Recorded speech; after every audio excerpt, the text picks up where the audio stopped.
स्वागत है आपका बोधि वार्ता सत्संग में। ये सत्संग हम हर शनिवार करते हैं भारतीय समय के अनुसार रात 9 बजे। और इस सत्संग का उद्देश्य है कि अगर आपके कोई भी प्रश्न हो ज्ञान मार्ग से संबंधित तो हम यहाँ पर उन पर चर्चा कर सकते हैं। और आप अपने कोई भी आध्यात्मिक विचार भी व्यक्त कर सकते हैं, बाकी साधकों से साझा कर सकते हैं। तो शुरू करते हैं। मेरे पास कुछ सवाल हैं साधकों के, हम उनसे शुरू करते हैं। और अगर आपके भी कोई सवाल हो तो आप लिख कर पूछ सकते हैं मुझसे, मैं प्रयास करूँगा उसका उत्तर देने का। तो पहला सवाल ये है कि सभी अनुभव कहाँ हो रहे हैं। मतलब कि साधक ये जानना चाह रहे हैं कि मुझे तो ये सारे अनुभव अलग अलग प्रकार से दिखते हैं। जैसे कुछ अनुभव भौतिक दिख रहे हैं, कुछ मानसिक दिख रहे हैं, कुछ शरीर के अनुभव दिख रहे हैं। तो वास्तविकता में सारे अनुभव मानसिक अनुभव क्यों हैं, या फिर कैसे कह सकते हैं कि सारे अनुभव मानसिक हैं। क्योंकि मुझे तो जो आगे का दीवार है या फिर सामने जो कुर्सी रखी हुई है या टीवी रखा हुआ है या पेड़ पौधे, ये सभी तो भौतिक हैं, तो मानसिक कैसे हैं। तो मैं प्रयास करता हूँ समझाने का। और अगर आपको कहीं पे भी संदेह हो तो आप मैसेज कीजिएगा, मैसेज, और मैं और प्रयास करूँगा उसको बेहतर बनाने का। तो ये समझने के लिए कि सारे अनुभव मानसिक अनुभव कैसे हैं, पहले एक बार ये देख लेते हैं कि हमारे कितने प्रकार की इंद्रियां होती हैं। तो पहले तो 5 प्रकार की इंद्रियां होती हैं जो हम जानते हैं: आँख, कान, त्वचा, जिह्वा और नाक। इसके अलावा भी हमारे पास और भी इंद्रियां होती हैं। जैसे शरीर पर कुछ इंद्रियां होती हैं, जिसे शरीरेंद्र भी कह सकते हैं। वो हमें हमें भूख, प्यास, या फिर जब दर्द होता है, या फिर जब हम गिरने वाले होते हैं तो इसका एहसास कराती है। शरीरेंद्र को ही बाहरी इंद्र भी कह सकते हैं और अंदरीय इंद्र भी कह सकते हैं। इसके अलावा भी हमारे पास और इंद्रियां होती हैं, जैसे कि मानसिक इंद्रियां कह सकते हैं, जिनसे हमें मानसिक अनुभवों का पता चलता है। जैसे दुख की भावना आ रही है, सुख की भावना आ रही है, या क्रोध आ रहा है, ईर्ष्या हो रहा है, तो ये सब हम जान सकते हैं। इसी के साथ साथ एक और प्रकार का अनुभव भी होता है सूक्ष्म इंद्रियों से, परंतु बहुत सारे साधकों में ये सुषुप्ति में ही होती है, शुरुआती साधकों में, इसलिए इसका हमें कोई अनुभव नहीं होता है। तो अब हम बारी बारी से एक एक अनुभव को देखते जाएंगे। और देवीदास जी, आप मनन तो किए होंगे, तो अगर आपको कोई भी प्रश्न हो तो आप पूछिएगा मुझसे कि क्या सही बोल रहा हूँ मैं या नहीं बोल रहा हूँ, या फिर आपको कुछ समझ में ना आ रहा हो तो सबसे पहले ये देखिए कि आँखों से हमें दिखता है जो भी सामने वस्तु रखा हुआ है, तो इसकी प्रक्रिया कैसे होती है। सामने एक वस्तु रखा हुआ है, हमारी आँखें उसके साथ प्रतिक्रिया करती है, उसका एक दृश्य निर्माण करती है हमारे मनस्पटल पर, मन के अंदर, और फिर हमें इस दृश्य का अनुभव होता है। मतलब हमें इस वस्तु का अनुभव नहीं हो रहा है, इस वस्तु के साथ प्रतिक्रिया जब हमारी आंखें करती हैं तो आँखों के सामने आँखें इसकी एक छवि बनाती है मन के पटल पर, और हमें इस छवि का अनुभव होता है। तो ये अनुभव कहाँ हुआ वास्तविकता में? मानसिक अनुभव ही हुआ। भले ही सामने वस्तु रखी हुई हो, हमें वह वस्तु कभी नहीं दिखती है, उस वस्तु की एक छवि ही दिखती है हमारी आंखों के माध्यम से। इसी तरह से अगर हम दूसरे इंद्र की बात करें, जैसे कान, तो कुछ आवाज़ चल रहा है कहीं, मानिए, उस आवाज़ से हमारा कान प्रतिक्रिया करता है, और प्रतिक्रिया कर कर उसके जैसा ध्वनि बनाने का प्रयास करता है, और वो भी हमारे मनस्पटल पर ही फिर प्रक्षेपित होता है, और हमें फिर इस प्रतिक्रिया के प्रक्षेपण का पता चलता है, जिसे अनुभूति भी कहते हैं। हमें केवल उस अनुभव की अनुभूति मिलती है हमारे कान के माध्यम से। इसी तरह से त्वचा भी है, जब हम किसी चीज़ को छूते हैं तो उसकी केवल प्रतिक्रिया हमें पता चलती है। जीवा भी, जैसे अगर आप मानिए गुलाब जामुन खाएंगे, तो जीभ पर तो गुलाब जामुन रखे हैं, पर जो स्वाद जा रहा है वो जीभ प्रतिक्रिया कर रहा है इस गुलाब जामुन के साथ, और फिर आपको वो स्वाद का अनुभव हो रहा है, क्योंकि वो स्वाद आपके मनस्पटल पर उभर रहा है, वो अनुभूति आपके मनस्पटल पर उभर रही है, और आपको उस अनुभव का एहसास हो रहा है। इसी तरह से गंध भी है। अगर मानिए अगरबत्ती जल रहा है, कहीं वहाँ खुशबू है, तो आपको वो धुआं नहीं पता चलता है। वो धुआं आपके नाक से प्रतिक्रिया करती है और फिर एक अनुभूति तैयार होती है जो कि आपके मनस्पटल पे तैयार होती है। तो इस तरह से सारे अनुभव जो भी हम देखते हैं, आँख हो, कान हो, त्वचा हो, जीवा हो, नाक हो, वो सभी किसी न किसी चीज़ के साथ प्रतिक्रिया कर कर एक अनुभूति तैयार करती है, और ये अनुभूति हमारे मनस्पटल पे ही होती है, और हमें फिर इस मानसिक अनुभव का बोध होता है। तो बाहर अगर आपको कुछ भी दिख रहा है, वो हो भी सकता है, नहीं भी हो सकता है, आपको केवल उसकी एक छवि दिख रही है। अब इस बात पर ध्यान दीजिए कि क्या आपको बाहरी अनुभव हो भी रहे हैं, या केवल उनका अनुभव हो रहा है जो आपकी इंद्रियां निर्माण कर दे रही हैं। जैसे सामने मान लीजिए कि एक कुर्सी रखी हुई है, आपकी आंखें प्रतिक्रिया कर रही हैं उसके साथ, एक छवि का निर्माण कर रही हैं आपके मनस्पटल पर, और आपको इस छवि का अनुभूति हो रहा है। तो बाहर क्या रखा है वो हम नहीं जानते हैं, क्योंकि इंद्रियों ने एक छवि बना दिया कुर्सी का आपके मनस्पटल पर, तो आपको ऐसा एहसास हो रहा है कि सामने कुछ रखा हुआ है। तो बाहर का क्या है हमें नहीं पता। इंद्रियां हमेशा वह बताती है जिससे कि जीव का जीवन चल सके। वो झूठ बता सकती है, सच बता सकती है, या कुछ भी बता सकती है, हमें नहीं पता चलेगा कभी भी कि क्या बता रही है। हमें केवल वो अनुभूति दिखेगा जो हमारे मनस्पटल पर तैयार हो जाएगा।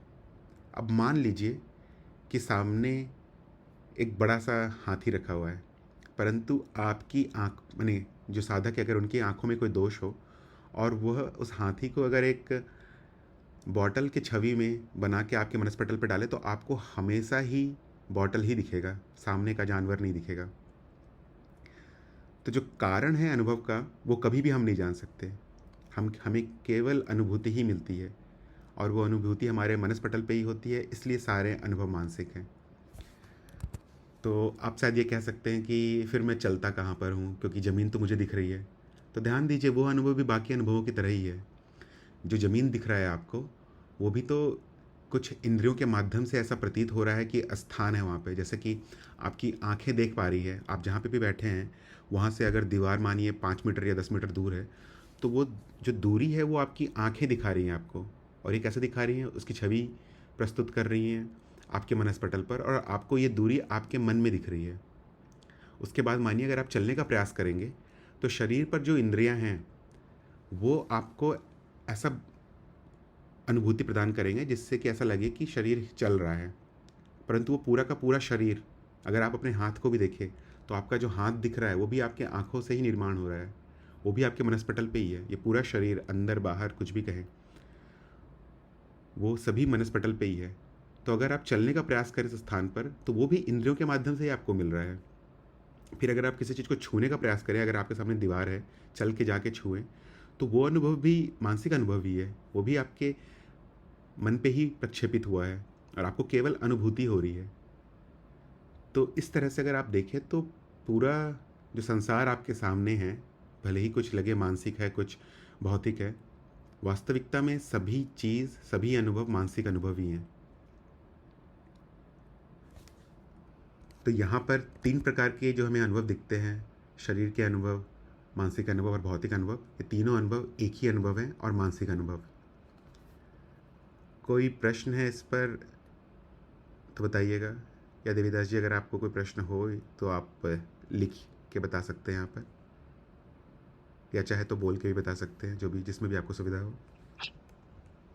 हाँ जी, मैं बोल के पूछना चाहता हूँ। पूछिए। तो इसमें जो मानसिक पटल पर जो इंद्रिया जो दिखाती है, मतलब लेकिन हमें जो मानसिक पटल पे जो अनुभव होते हैं, हाँ। तो इसका जो अनुभव पहले जो हमारे मानसिक पटल पे जो ज्ञान है, उसकी वजह से वो ये ज्ञान हो रहा है क्या, ऐसा मैं पूछना चाहता हूँ। मतलब जैसे इंद्रिया कुछ दिखा रही है, जैसे आंखों से हम देख रहे हैं वो चेयर है, आंखें देख रही है, केवल वो बता रहे हैं कुछ तो भी है, लेकिन मानसिक पटल में जो अनुभव, मतलब जो डाटा है, हम्म। तो उसकी वजह से वो चेहरे ऐसा अनुभव प्रतीत होता है क्या? हाँ, वास्तविकता में तो ऐसा ही होता है कि ये सारे अनुभव विश्व स्मृति से ही आ रहे हैं। परंतु अ, अभी जो आपको अनुभव हो रहा है वो, मान लीजिए अगर आपको ऐसा लग रहा है कि एक कुर्सी रखी हुई है सामने, चेयर रखी हुई है सामने, तो उसका तो आपको हमेशा ही एक छवि ही दिखेगा, जो छवि आपके मनस्पटल पे ही होगा। अब ये आता कहाँ पर है, ये माया का विषय है जिसमें हम जाएंगे तो घुसते चले जाएंगे। ये सभी चीज़, जैसे हम सपना देखते हैं रात में सोते समय, तो वो सपना कहाँ से आता है? हमारी स्मृति से ही निर्माण होता है। उस लोक का निर्माण हम खुद ही कर लेते हैं, जीव स्मृति से वो आता है। उसी तरह से जितने भी अनुभव आपके सामने अभी प्रक्षेपित हैं, जो भी दिख रहे हैं आपको, वो सब विश्व स्मृति से आते हैं। तो आपका जो बात था कि पहले से ही है, हाँ पहले से ही है। पहले से क्यों है? क्योंकि यहाँ ना समय है ना स्थान है, तो सभी चीज़ पहले से ही यहाँ मौजूद है। हमारे हमारे जो इंद्रियां हैं वो छान देती हैं उन अनुभवों को जो जीव के जीवन के लिए उपयोगी हो। अगर कोई अनुभव ऐसा हो जो हमारे लिए उपयोगी ना हो, तो अनुभव तो हमारी इंद्रियां उसको थोड़ा भी याद रखने का या फिर प्रक्षेपण करने का प्रयास नहीं करेंगी। हाँ, तो फिर मैं ये पूछना चाहता हूँ कि जो है नहीं, वो हमारे हमें इंद्रिया दिखाते हैं, मतलब जो प्रतिक्रिया करते हैं और एक छवि बनाते हैं, तो हाँ। इसे मतलब जो वास्तविक में जो है, हाँ। तो उस वास्तविक को हम कैसे देख सकते हैं? बहुत अच्छा प्रश्न है देविदास जी। देखिए, आपके सामने क्या रखा है, ये आप अपने इंद्रियों के माध्यम से ही जानेंगे, क्योंकि उसकी छवि बन रही है। और आप कभी भी वस्तु का अनुभव नहीं करेंगे, आप वस्तु के छवि का अनुभव करेंगे। अब आपका प्रश्न ये है कि वास्तव में क्या रखा हुआ, वहाँ वास्तव में कुर्सी है भी कि नहीं है, ये नहीं जाना जा हाँ। सकता है, ये अज्ञेय है। अनुभव के पीछे क्या है, माने अनुभूति के पीछे क्या है, ये नहीं जाना जा सकता है। जैसे 3 प्रकार के ज्ञान होते हैं। एक होता है ज्ञात, एक अज्ञात और एक अज्ञेय। ज्ञात वो है जिसका आपको अभी अनुभव हो सकता है, जैसे सामने सामने कुर्सी रखी है तो वो आप जान सकते हैं। अज्ञात वो है जो आप जानते तो नहीं है, परंतु किसी विश्वसनीय स्रोतों से आपको पता चल सकता है और फिर आप भविष्य में प्रयास कर सकते हैं उसको जानने का। जैसे कि अगर कोई व्यक्ति चीनी ना खाया हो और कोई उसको बोल दे कि मीठा है, होता है चीनी, तो मान लीजिए नहीं खाया तो उसे नहीं पता है, परंतु वो ज्ञात हो सकता है, अभी अज्ञात के वर्ग में है और भविष्य में ज्ञात हो सकता है। आपने जो पूछा वो अज्ञेय है, वो नहीं जाना जा सकता। अनुभव के पीछे क्या है, सत्य आप नहीं जान सकते, मतलब कोई नहीं जान सकता कि इस अनुभव का मूल कारण क्या है, बस है वो। और क्यों इंद्रियां ऐसे ही प्रतिक्रिया कर रही है, क्योंकि उसका लक्ष्य है जीव को जीवित रखना। तो जीव को जीवित रखने के लिए जो भी अनुभव बनाने होंगे वो बनाएगा अनुभव वो, और वो वही प्रक्षेपित करेगा आपके सामने। हाँ जी। और कोई सवाल देविदास जी इस पर? नहीं, बस जब सुनते हैं तो सुनते सुनते मुझे क्वेश्चन तैयार हो जाते हैं, तो तब मैं पूछने का प्रयास करता हूँ। ठीक है, ठीक है। और प्रश्न होगा तो पूछिएगा। बाकी साधकों से भी है, उनके प्रश्न भी आमंत्रित हैं। अगर आपको कोई प्रश्न हो तो आप लिख कर या बोलकर पूछ सकते हैं यहाँ पर। तो हम अगले प्रश्न की तरफ बढ़ते हैं। एक साधक का प्रश्न था कि ज्ञान मार्ग में ज्ञान के 2 ही साधन क्यों हैं? गुरु को साधन क्यों ना माने? क्योंकि उनको ऐसा लगता है कि गुरु को साधन ना मानना, ऐसा सोचना भी पाप है। तो ऐसे भावुक साधक हैं वो, तो जानना चाह रहे हैं कि 2 ही साधन क्यों मानते हैं हम? क्योंकि हम यहाँ पर किसी छोटी चीज़ को ढूंढने नहीं निकले हैं, हम स्वयं के तत्व को जानने निकले हैं, हम पूरे अस्तित्व को जानने निकले हैं। और हम जानना चाह रहे हैं कि हम कौन है वास्तविकता में। और ये ऐसा विषय है जो कोई बता नहीं सकता है आपको। केवल कुछ ही तरीके हैं जिससे कि आप अपने वास्तविक स्वरूप को जान सकते हैं। अगर आपसे कोई कहे कि चीनी का स्वाद कैसा होता है, तो आप कुछ भी करके दूसरे व्यक्ति को नहीं बता सकते हैं कि चीनी का स्वाद कैसा होता है। आप हजारों पन्ने की पुस्तक लिख डालें या फिर कुछ भी आ, किसी भी तरह का अनुभव देने का कोशिश करें, जब तक उसके जीभ पर चीनी ना रखा जाए तब तक उसे समझ में नहीं आएगा कि वास्तविकता में चीनी का स्वाद क्या होता है। तो जो हम ढूंढ रहे हैं अभी इस ज्ञान मार्ग के मदद से अपने वास्तविक स्वरूप को, वो किसी और तरह से नहीं जाना जा सकता। आप पढ़ सकते हैं शास्त्र, वो आपको इंगित कर सकते हैं कि ये करने से आपको समझ में आ जाएगा कि अनुभवकर्ता कौन है, साक्षी कौन है, आपका वास्तविक स्वरूप क्या है। परंतु करना आपको ही पड़ेगा। आप पढ़ सकते हैं, गुरु भी आपके सामने बैठ के आपको समझा सकते हैं, एक एक लाइन बता सकते हैं कि ऐसे करना है, ऐसे करना है, ऐसे करना है, परंतु उनका सारा प्रयास केवल इंगित मात्र ही रहेगा। वो केवल इंगित ही कर सकते हैं आपको। आप जब तक स्वयं प्रयास ना करें, जब तक वह आपके अपरोक्ष अनुभव में ना आए या फिर आपके तर्क पर आधारित ना हो, तब तक आपके लिए वो प्रमाणित नहीं होगा। और अनुभवकर्ता तो कि सबसे सूक्ष्म विषय है। जब सब हट जाता है तब अनुभवकर्ता बचता है। तो यहाँ पर कैसे समझाया जा सकता है किसी को कि अनुभवकर्ता क्या है या फिर आपका वास्तविक स्वरूप क्या है? केवल नेति नेति से ही गुरु सामने बैठे रहेंगे और वो आपको एक एक करके बताते जाएंगे कि ये भी तुम नहीं हो, ये भी तुम नहीं हो, ये भी तुम नहीं हो, तभी समझ में आ सकता है। और गुरु बस इंगित कर रहे हैं यहाँ पर, उनकी बातें आप नहीं मान रहे हैं, आप अपने अनुभव में उसको ढूंढने का प्रयास कर रहे हैं। और उसके बाद आज अभी तो कलयुग चल रहा है, तो दूषित होने की भी बहुत संभावनाएं हैं अगर आप किसी और साधन का प्रयोग करें। जैसे शास्त्र कोई भी लिख सकता है, मैं भी लिख सकता हूँ, आप भी लिख सकते हैं, कोई भी लिख सकता है, या फिर कोई भी गुरु बन के बैठ सकता है, कुछ भी समझाने का प्रयास कर सकता है, बोल देगा मेरी बातें मानो आज से, तो सब मानने लगेंगे। तो उससे ज़रूरी नहीं है कि आप सत्य तक पहुँच जाए। इसलिए ज्ञान मार्ग में केवल 2 ही साधन का उपयोग किया गया है। और ये साधन आप भी अगर इस पर मनन करेंगे तो आपको समझ में आ जाएगा कि केवल 2 ही साधन संभव है सत्य तक पहुंचने के लिए। बाकी सभी कुछ भी और साधन ले ले तो वो शब्द मात्र ही रह जाएंगे या इशारा ही रह जाएगा। इशारे का पालन करते हुए आपको आगे बढ़ना है अपने सत्य तक पहुंचने के लिए। और यह केवल आपका अनुभव, या केवल आपका अप्रोक्ष अनुभव या फिर आपका तर्क ही है जो लेके जा सकता है आपको इस वास्तविक सत्य तक या अपने परम सत्य तक। तो इस कारण से केवल 2 ही साधन है ज्ञान मार्ग में, ज्ञान के। अगले प्रश्न पे चलते हैं। अगला प्रश्न था साधक का कि अनुभवकर्ता का तो सिर्फ नकारात्मक ज्ञान होता है, तो फिर उसे सत्य क्यों कहा जाता है? तो ज्ञान मार्ग में सत्य का बड़ा ही सरल परिभाषा है कि जो बदल जाए वो असत्य है, जो कभी ना बदले वही सत्य है।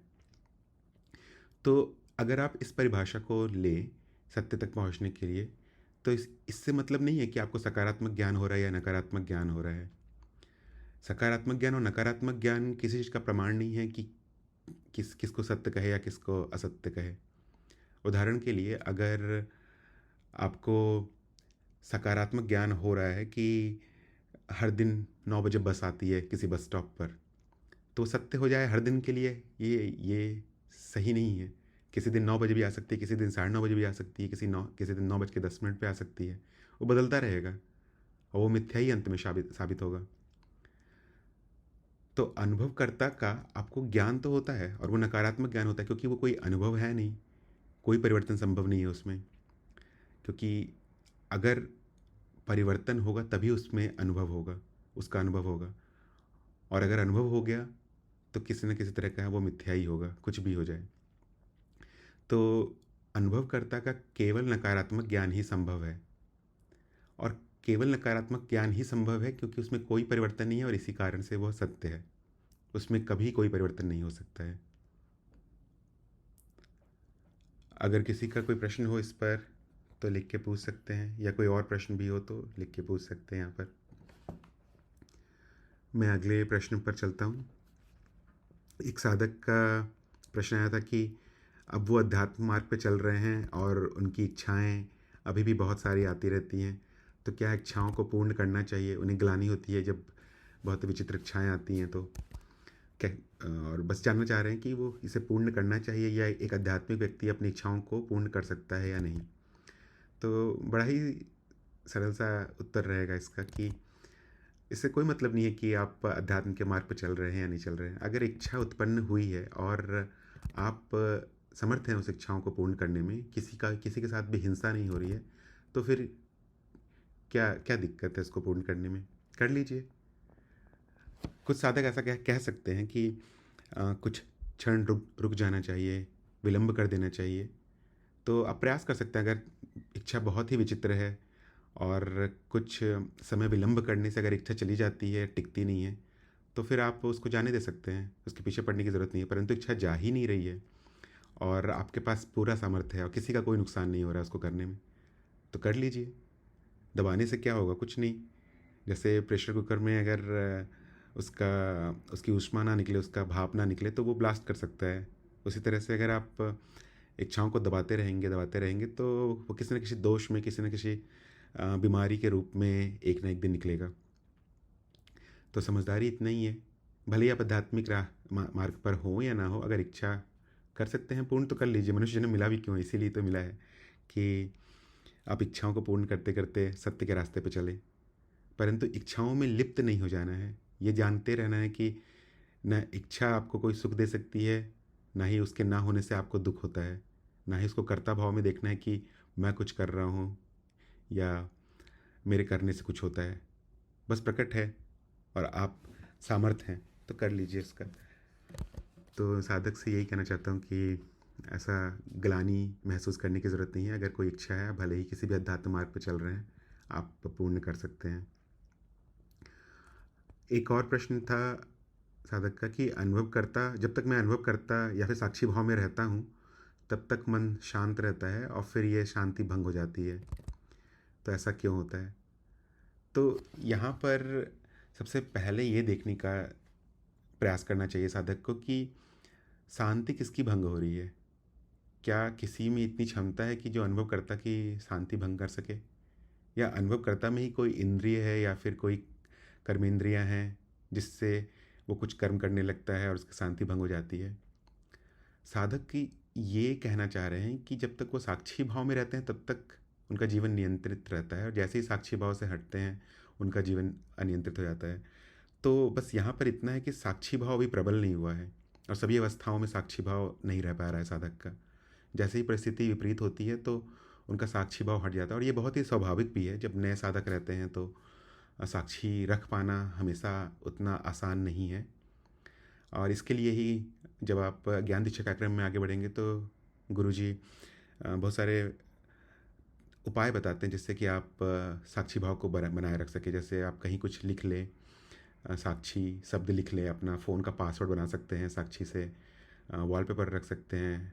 अगर लैपटॉप पे काम करते हैं तो लैपटॉप पे रख लीजिए या टेबल पे रख लीजिए। कुछ ऐसा कर लीजिए जिससे कि आपको हमेशा याद आता रहे साक्षी में रहना है। साक्षी में रहने का मतलब कि चेतना में रहना है। चेतना में रहने का मतलब कि जो अनावश्यक कार्य होंगे वो अपने आप ही छट जाएंगे।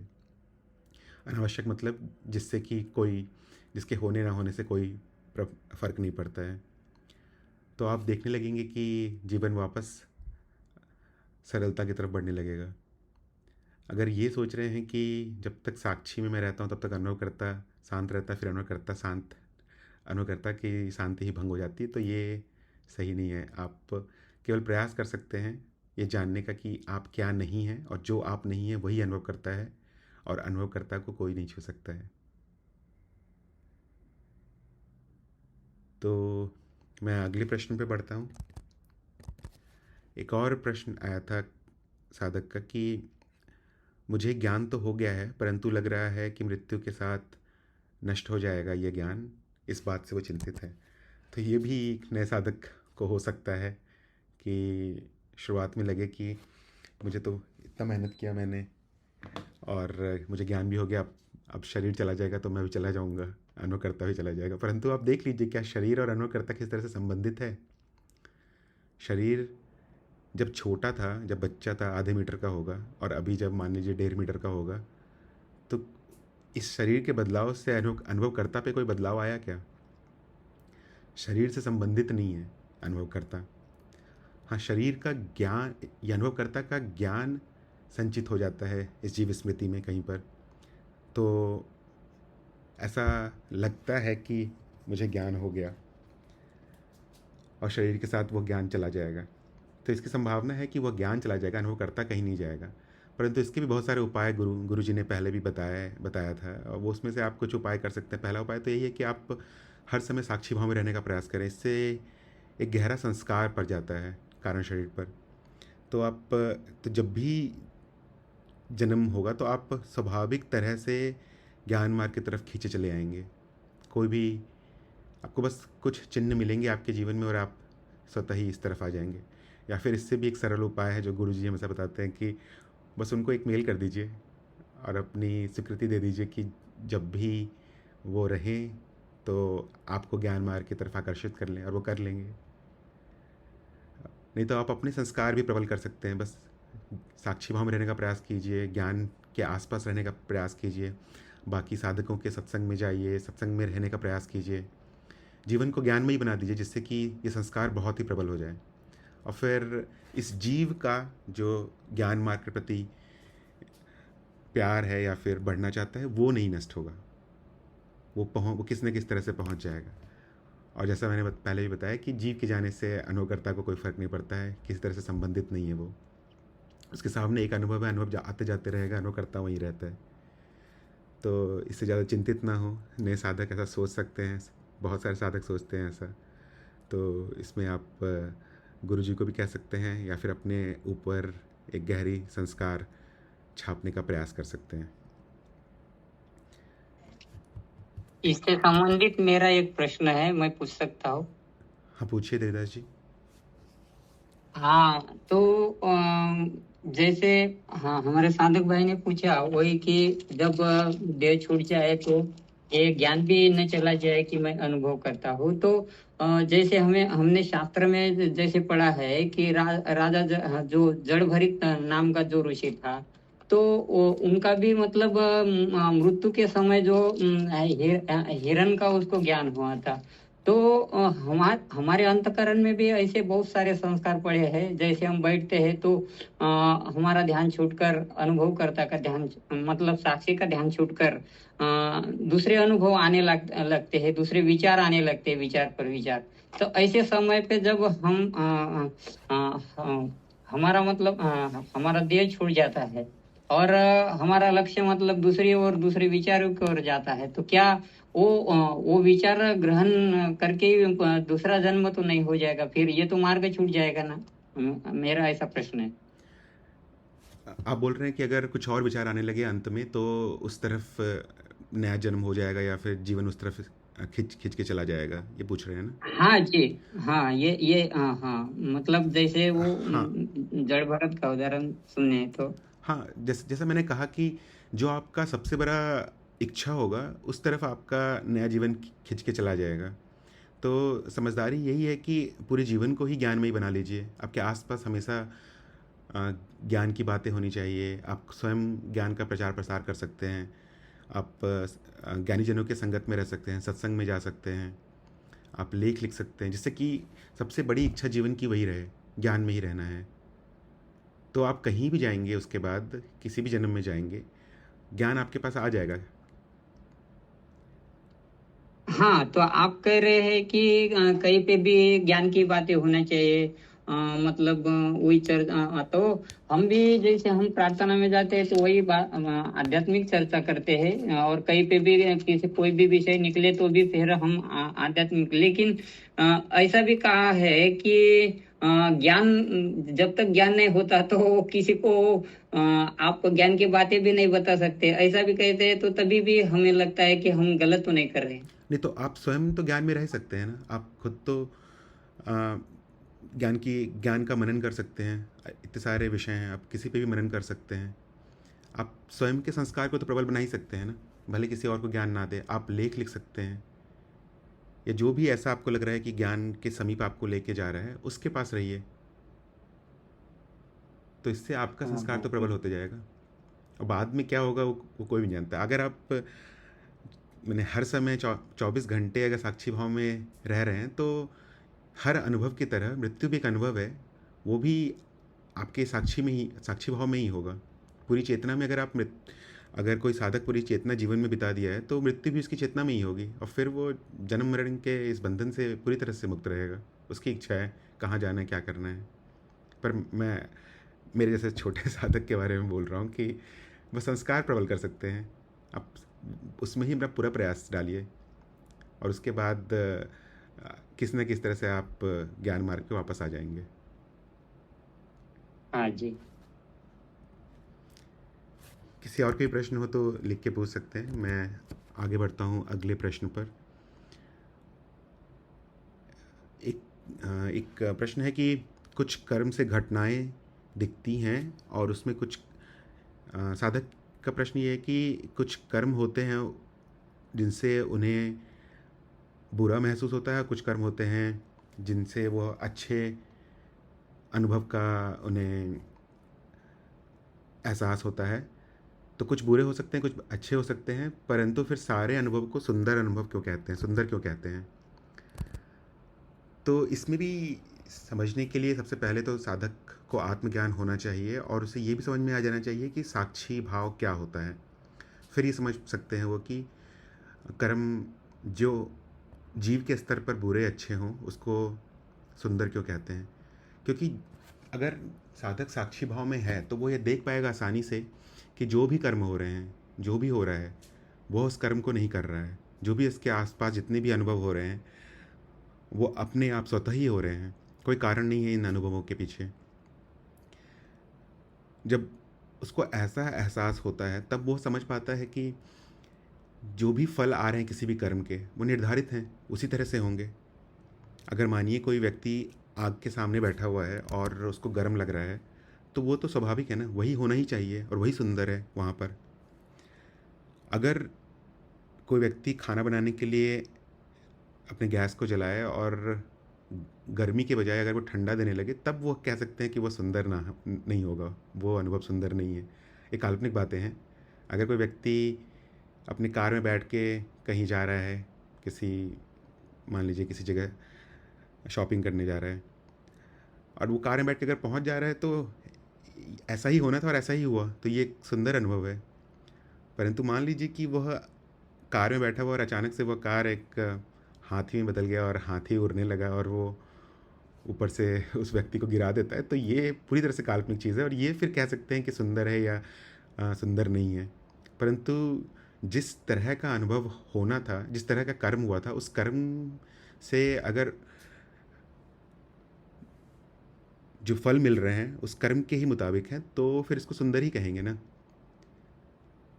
अगर कोई व्यक्ति ऑफिस में काम कर रहा है और वहाँ पर बहुत सारे लोग ऐसे हैं जो जो षड्यंत्र करते रहते हैं हर समय, और फिर उस व्यक्ति की ऐसी अपेक्षा है कि मेरे आसपास षड्यंत्र करने वाले लोग क्यों हैं, तो ये मूर्खता है।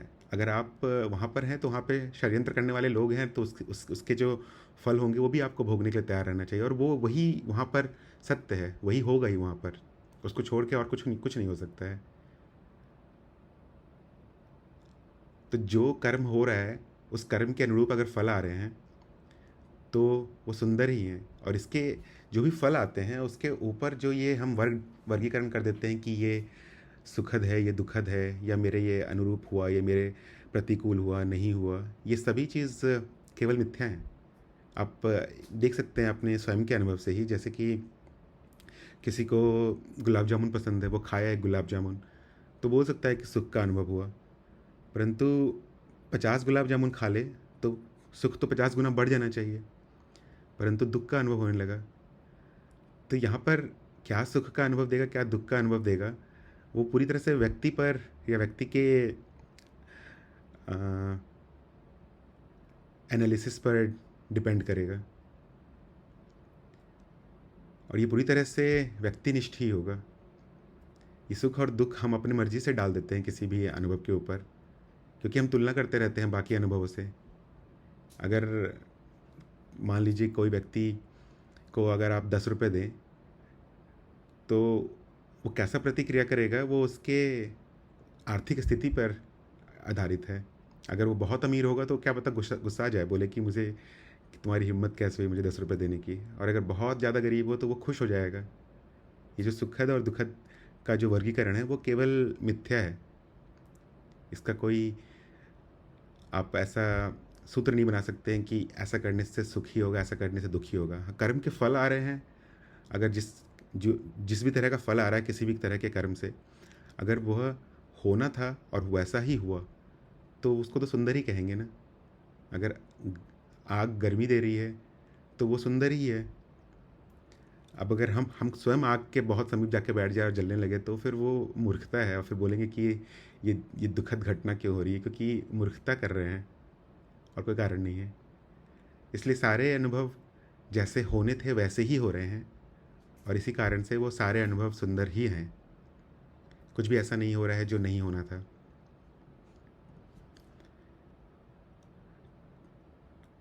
ठीक है, अब हम अगले प्रश्न पर बढ़ रहे हैं।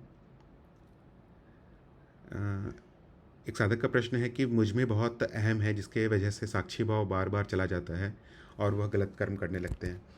तो यहाँ पर भी बस ये है कि साधक शायद नए हैं ज्ञान मार्ग में और साक्षी इतना प्रबल नहीं हुआ है। क्योंकि दो चीज़ देख सकते हैं आप कि पहला तो साधक अभी भी अकर्ता भाव में नहीं है। वो ये सोच रहा है कि वो कर्म कर रहा है। यहाँ कोई भी कर्म करता नहीं है, सभी चीज़ बस बस हो रहे हैं। जैसे आप साधारण सा उदाहरण लेंगे कि आप कोई भी जब भी कर्म करते हैं तो उसके पीछे कोई भावना होती है, उस भावना के पीछे कोई विचार होता है और उस विचार के पीछे कोई इच्छा होती है। अगर आप विचार पे ही देख पाएँ, विचार को ही उत्पन्न होते हुए देख पाएँ, तो आप चाहे तो किसी भी कर्म को रोक सकते हैं। परंतु साक्षी भाव अगर प्रबल ना हो तो वो विचार किसी न किसी भावना को जन्म दे देगा और वो भावना के आवेग में साधक कुछ भी काम कर सकते हैं। तो ये साक्षी भाव चला जाता है, उसकी वजह से गलत कर्म होने लगते हैं। तो आपको बस प्रयास करना पड़ेगा कि किस तरह से साक्षी भाव को बार बार याद दिलाते रहें। आप स्वयं को याद दिलाते रहें, चेतना में रहने का प्रयास करते रहें। और इसके लिए वही बहुत सरल विधियाँ जो हैं, जो उपाय हैं, चिन्ह बना लें, लिख लें कुछ, प्रयास करते रहें। जब भी याद आए तब पुरानी घटना को वापस अपने सामने साक्षी भाव में दोहराने का प्रयास करें। उससे ये होगा कि जब दोबारा वो घटना होने वाली होगी तो आप पहले से सचेत हो जाएंगे। तो आपको समझ में आ जाएगा कि अब आप क्या कर्म कर सकते हैं, क्योंकि पहले भी ऐसे ही हुआ था, आज फिर ऐसे हो रहा है। तो आप थोड़ा नियंत्रण कर सकते हैं कर्म पे। परंतु बस केवल साक्षी भाव रखने से ही आप देख पाएंगे कि अहम का कोई बल नहीं है। अहम बस आपके सामने एक अनुभव है जो प्रतीत होता है। सभी बाकी अनुभवों को मैं कहेगा और आपके सामने बस प्रक्षेपण करेगा कि ये सारे कर्म मेरे द्वारा हो रहे हैं।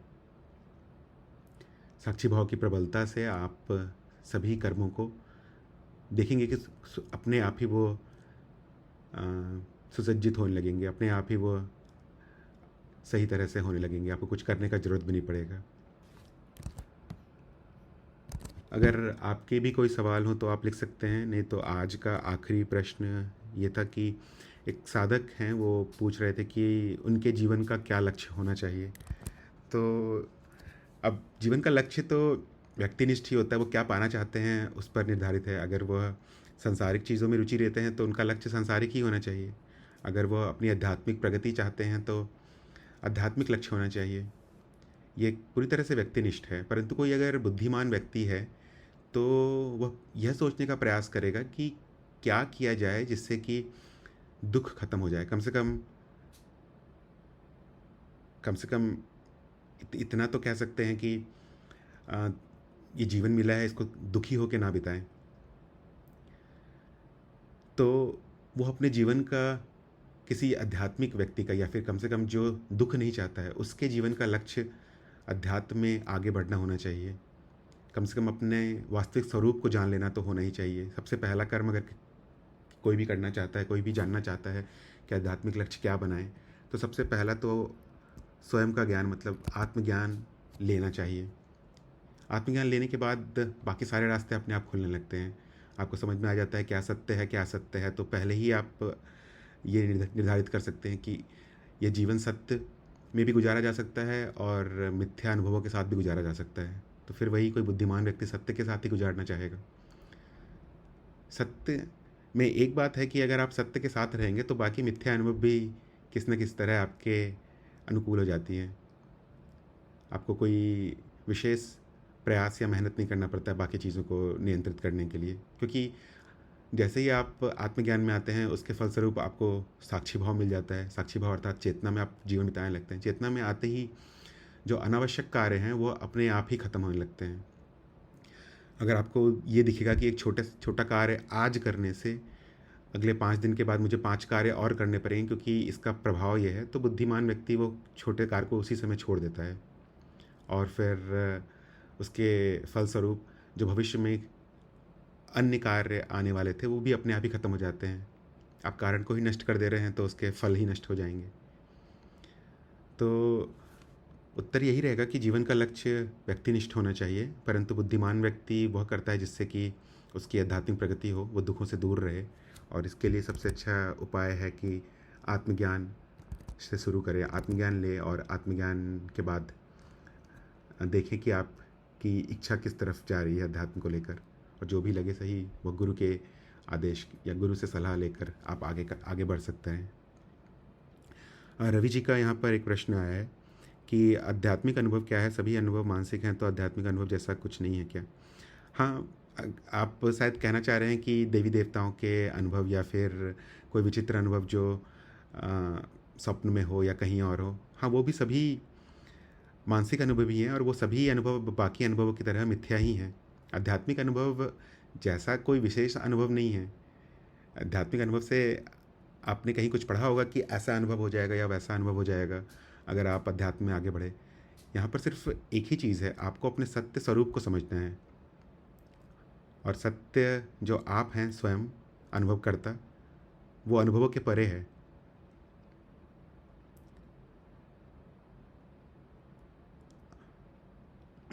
और कुछ लिखना चाह रहे थे क्या आप रवि जी? हाँ, तो आपको अगर कुछ भी अनुभव हो रहा है तो वो सभी अनुभव केवल मिथ्या ही रहेंगे, क्योंकि वो केवल परिवर्तन ही रहेंगे। जो सत्य है वो आपका स्वयं का स्वरूप है, जो सभी अनुभवों को, भले आध्यात्मिक हो या सांसारिक अनुभव हो, उन सभी अनुभवों को हटाने के बाद जो बच जाता है दृष्टा, वो आप हैं।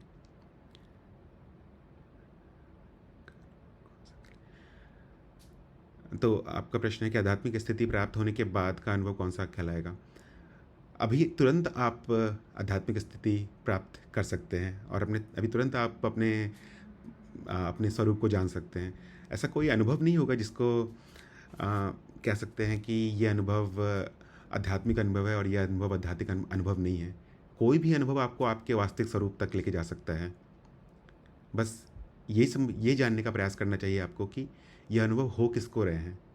कोई भी अनुभव हो, भले ही किसी भी लोक में हो, किसी भी अवस्था में हो, कहीं पर भी हो, आपको बस इतना जानने का प्रयास करना है कि ये अनुभव हो किसको रहे हैं, क्योंकि अनुभव तो बदल रहे हैं।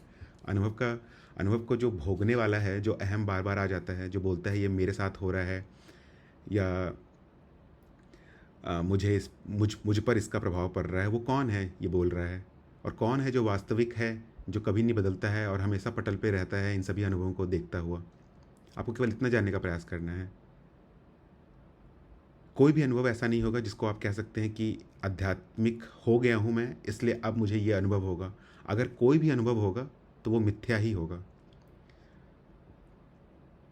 जैसे किसी का भी दर्शन या कुछ भी, कोई भी आपको अगर किसी भी तरह का अनुभव आ जाए तो वो ये नहीं दर्शाएगा कि आप अब आध्यात्मिक हो गए हैं। हाँ, किसी अवस्था में वो हो सकता है, किसी प्रयोग से वो किया जा सकता है, किसी साधना से किसी विशेष अनुभव को प्राप्त किया जा सकता है, परंतु ऐसा कहना कि ये ही अनुभव आध्यात्मिक अनुभव, बाकी सारे अनुभव आध्यात्मिक अनुभव नहीं है, तो ये सही नहीं है।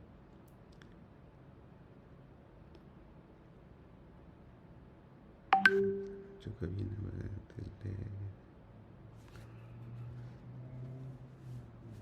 हाँ, समाधि भी कह सकते हो। ऐसे ज्ञान मार्ग में है समाधि तो शब्द उतना इस्तेमाल नहीं किया जाता है, परंतु बहुत प्रकार के समाधि होते हैं, और सभी समाधि निरंतर रहे ऐसा नहीं है। जैसे निर्विकल्प समाधि है, वो रहता है फिर चला जाता है। बस एक ही प्रकार का समाधि है जिसे सहज समाधि कहते हैं, जो आपका अभी का भी स्वरूप है। आप अभी भी सहज समाधि में ही हैं, परंतु कुछ पिछले विचार या कहीं से आपने सुना है जो आपको इसकी तरफ आकर्षित कर रहा है, इस शब्द की तरफ। बस वो केवल एक शब्द मात्र ही है। आप अभी भी सहज समाधि में ही हैं, अभी भी आप अपने वास्तविक स्वरूप में ही हैं, परंतु उसके ऊपर कुछ, जैसे कहते हैं ना कि सूरज के सामने अगर बादल आ जाए तो सूरज छुप जाता है, तो बस वो सूरज छुपा हुआ है अभी, पर ज़्यादा समय के लिए नहीं छुपा रहेगा। बस आपको इतना बस ढूंढने का प्रयास करना है कि कौन है वो जिसको ये सारे अनुभव होते हैं, भले आध्यात्मिक अनुभव या सांसारिक अनुभव या कैसा भी अनुभव या समाधि का भी अनुभव अगर आप बोलना चाहें तो कौन है जिसको होते हैं ये। बस इतना अगर आप जान ले तो फिर आप कह सकते हैं कि कह सकते हैं कि आप आध्यात्मिक स्थिति प्राप्त कर रहे हैं। ऐसा कोई विशेष अनुभव नहीं है जिसको आध्यात्मिक अनुभव कहेंगे। और जो आपका आखिरी प्रश्न है कि समाधि का अनुभव भी क्या मानसिक अनुभव है, तो सभी अनुभव मानसिक अनुभव ही होते हैं। अगर अनुभव है तो अनुभव केवल मानसिक ही होते हैं। केवल चित्त के विभिन्न विभाजनों के कारण और हमारे इतने सारे संस्कार पड़े हुए जिसके कारण हम बहुत सारे नाम दे देते हैं, परंतु सभी अनुभव मानसिक अनुभव ही हैं। और अनुभवों में कोई खंड नहीं है, सभी अनुभव नित्य बहती हुई एक नदी के समान है। आशा करता हूँ कि आपको उत्तर समझ में आया हो। अगर और प्रश्न हो तो आप पूछ सकते हैं। बस इतना प्रयास कीजिए रवि जी कि ये जानने का कि कौन है जिसे ये सारे अनुभव होते हैं, भले आध्यात्मिक हो या सांसारिक हो, और कैसे आप उसको जान सकते हैं। और ये बहुत ही सरल है। आप ज्ञानमार्ग.गुरु पे जाकर त्रिज्ञान ढूंढ सकते हैं। वहाँ पे बहुत सारे साधक हैं, वरिष्ठ साधक, जो आपको 3 घंटे के अंदर पूरा ज्ञान दे सकते हैं। आप कौन हैं, आपका वास्तविक स्वरूप क्या है, और माया क्या है, माया का स्वभाव क्या है, और आप कैसे इस माया से संबंधित हैं। मैं आपको सत्संग के बाद मैसेज भी कर दूंगा, त्रिज्ञान का लिंक भेज दूंगा, जिससे आपको आसानी हो करने के लिए, अगर आप चाहें तो। अगर और प्रश्न नहीं है आज के लिए तो फिर हम सत्संग समाप्त करते हैं। सत्संग में जुड़ने के लिए धन्यवाद।